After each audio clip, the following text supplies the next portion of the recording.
From the beginning of the nation until today, the history of North Korea in 4 minutes.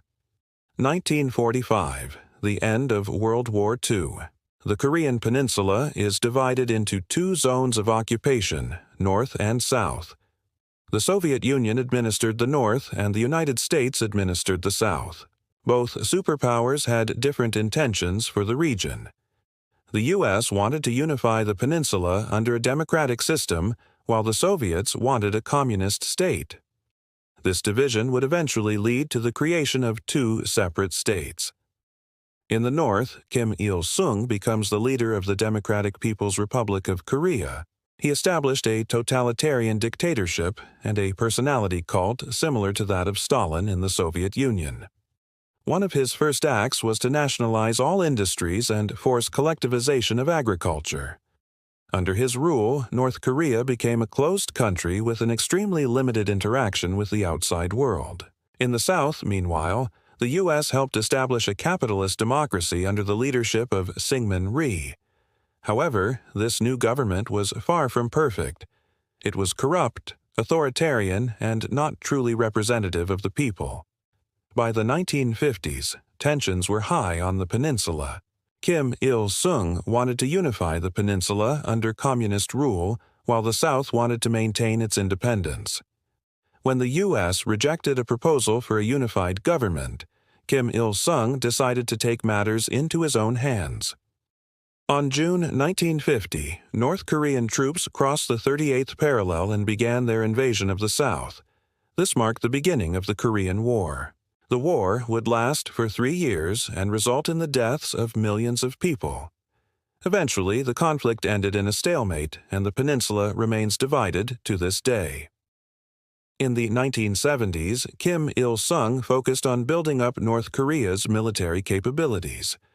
He knew that a conventional war against the South would be impossible.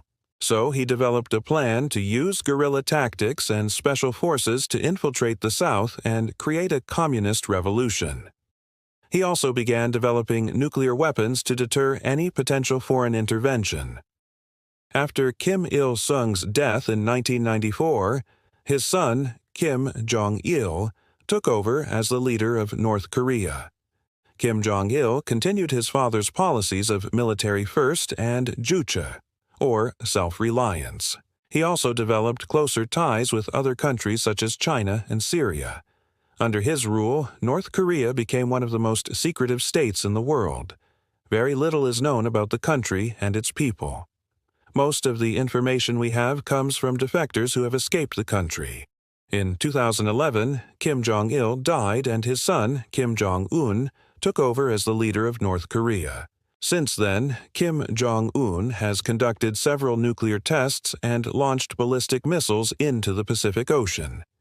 These actions have been condemned by the international community and have led to sanctions against North Korea.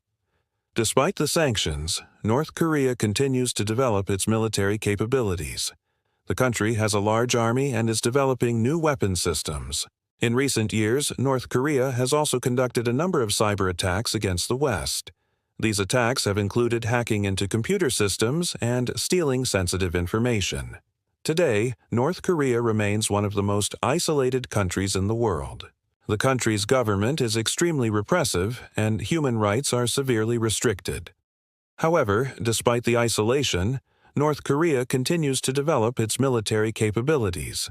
The country is a nuclear power and has a large army. In addition, North Korea is developing new weapon systems and has conducted a number of cyber attacks against the West. As we look to the future, it is clear that North Korea will continue to be a major security threat to the region and the world. The country's government is unpredictable and its military capabilities are growing. It is possible that North Korea could launch a nuclear attack or start a war with the South. Or perhaps they will continue down their current path of development, testing ballistic missiles and conducting cyber attacks. Whatever the future may hold, one thing is clear: North Korea is a country that should not be underestimated. Thank you for watching.